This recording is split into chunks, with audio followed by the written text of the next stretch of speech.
galateeffamaadha haga jettanii ija nan agartan je. Galateeffamaan eenyu? Eenyu? Galateeffamaan? Ustaaza galateeffamaan eenyu? Muhammad Nikosaati. Allahu akbar. Wangeela Maatiyoosiin 23:30 yoo feete 37 illee kaasii dubbisi. Yaa Yerusaalem, yaa Yerusaalem, yaa ishee raajota je warratti ergamanis dhagaadhaan kan rukutu. Coqoo andaaqoon qocoota iseedhaa akka qocoo ishee jala walitti qabatutti si'a meeqaa walitti qabachuu barbaadde? Atii fi ijoolleen kee garuu hin barbaanne. Ilaa isinitti hin hima.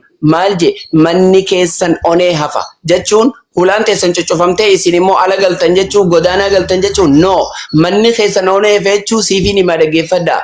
Maatiyoos 15:24 irratti akkuma dubbate ani warra akka hoolotaa karaarraa maqee mana Israa'ilii badan duwwaaf malee hin ergamne je.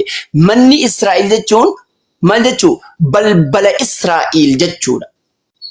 Balbala Israa'il jechuun hortee Israa'il tanaaf ilmaan Israa'il jechuu. Tanaaf asittis ilaa 38 irratti ilaa manni keessan onee hafa je. Akkas jechuun maali? Nabiyyiin tokko isin keessaan ergamu jechuun manni Israa'il qixa nabiyyiitiin one. Amma jalqabee immoo maqaa waaqayyootiin kan dhufu galateeffamaadha haga jettanii ijaan nan agartan je. Maqaa waaqayyootiin kan dhufu kun eenyu yoo jette? Siifin hima iccitiidha garuu siifin hima iccitii macaafaati. Maal? Macaafa seera keessa deebii 18 dhaqiinaa ilaali. Akkas jedha waaqayyo Muuseedhaan ani obboloota isaanii keessa isaan nabiyyii akka keetii raajii akka keetii isaaniif nin kaasa dubbii tiyya fuudheen afaan isaa keessa kaaya. Inni waan ani isaa boomu hunduma isaanitti hima. Lakkoofsi 19 immoo maal jedha? Egaa eenyullee isa inni maqaa kootiin dubbatu kana yoo dhaga'uu baate wallaahi billaa gatii isaa hin argata jedha. Waaqayyotu isa inni maqaa kootiin dubbatu je. Tanaaf Yesuusis ammaa jalqabee maqaa waaqayyoon kan dhufu galateeffamaadha. Hanga jettanii antiyyaa nan agartan je. Inni sun eenyudha? Inni dubbatame kan Muusettis waaqayyo dubbate Yesuusis asit dubbate kun eenyudha? Garii keessa deebiin 18 Yesuusi jedha. Garuu akka Yesuus hin ta'in Khabiir Phaawulos dirree baasee ganda saaxile. Maal jedheen? Ibroota dheettennaa dubbista. Ibroota boqonnaa 7 lakkoofsa 13 fi 14 15 yoo dubbiste inni amma waa'ee isaatiif dubbatamu kun gosa kan biraati jaa gosa Israa'elii miti. Gosa kan biraa keessaa ture. Gosa kana keessaa takkaa namni akka lubaatti iddoo aarsaatti hin dhiyaanne. Itti fufee lakkoofsi 15 akkas jedha 14 immoo maal akkas jedha. Maal jedha? Gooftaan keenya garuu gosa Yahudaa keessaa akka dhalate. Waa'ee luba ta'uu isaanii hin dubbanne. Maal? Nabiyyii ta'uu isaanii. Araba keessaa Nabi Ismaa'il alayhi salaam isarraa jalqabee hanga Nabi Muhammad ka'utti takka nabiyyiin kee hin jiru. Do you believe that?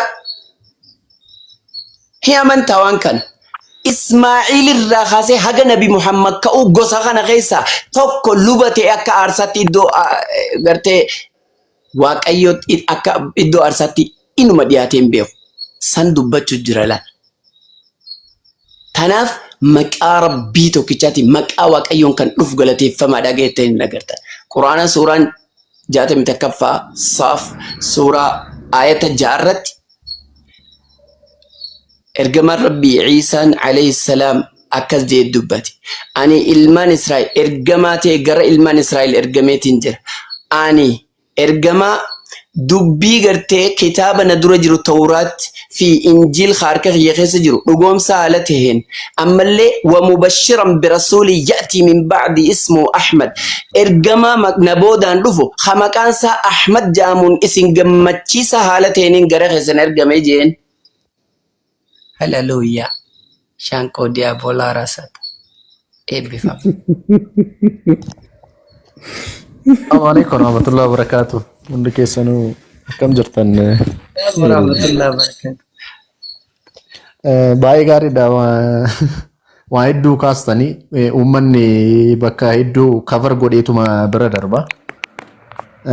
Rabbiin ol aanes warra kitaaba harka ofiitiin barreessan isaaniin jedhe uummata warreen akkasii warra yaada fedhii ofii hordofu.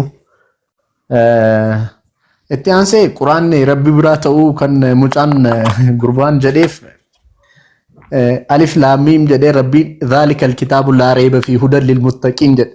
This is the book from your God that there is no doubt in it, no any doubt, and a guidance for the righteous. Kitaaba rabbiin kee biraa ta'e kan humtillee waan dhabbiin keessa hin jirre qajeelfama warreen qajeelooti jedhe. Abdii manni nu as deebi yaa abdii yoo jiraattes deebi. Manni nu gidiraa nu buusee akkasii alhamdulillah.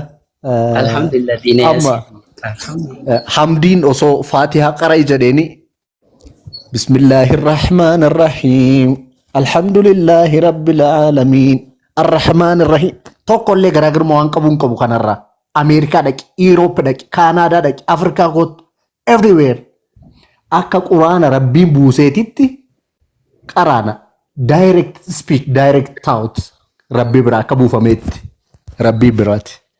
Baayibilii har'a jiru mata duree tokko yookiin immoo chaapterii tokko namni memorize godhee dhufe asirratti viidiyoo bahee dubbatume nama tokko badhaasa qabaana biraa chaapterii tokko one chapter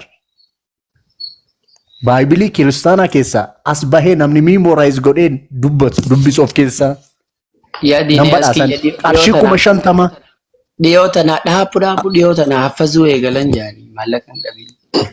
haa dhufanii nan badhaasan nan kennaa fi asaa ba'u wallahi nan badhaasan as bahee osoo laalu ija isaa achi hin qabin. Alhamdulillah, this is the miracle of holy book, the Quran. Mashallah, Allahu Akbar, Allahu Akbar, Allahu Akbar. The whole book without missing one without missing one letter. All human memorized, just many of the people, millions of people memorized the entire Quran. If you collect the whole Quran and throw it in the ocean, within 1 day, it is possible to restore the Quran from the mind of human, either you believe or not. Yeah. This is the miracle of great book, the Quran. It is from Allah. Allah the Almighty said, I will protect this book. Up to when? Up to the day of judgment. You can do nothing with it. Akasi, Ustaz Difama Jadan Sumuradden. Sokke leenca khiyya. Isho hormicha khiyya. Bagatti cabsite erga ta'eefu bagarraa luqqiste illee. Hallelujah. Eenyu Abdii salaamu alaikum. Wa alaikum assalam wa rahmatullahi wa barakatuh. Dhiifama gaa doko. Omar akkun hin jiru. Nutti hin qabamina. Waan tokko Yesuusitti qabamna. Abshira. Follow let's go de follow na deebisi tole. Ayye. Yeah. Follow na deebisi. Abdii Musaa ta'u maaliif achi kute? Waa'ee dhimma bu'uu Qur'aanaatti wajji wal qabatee waan daqiiqaa takka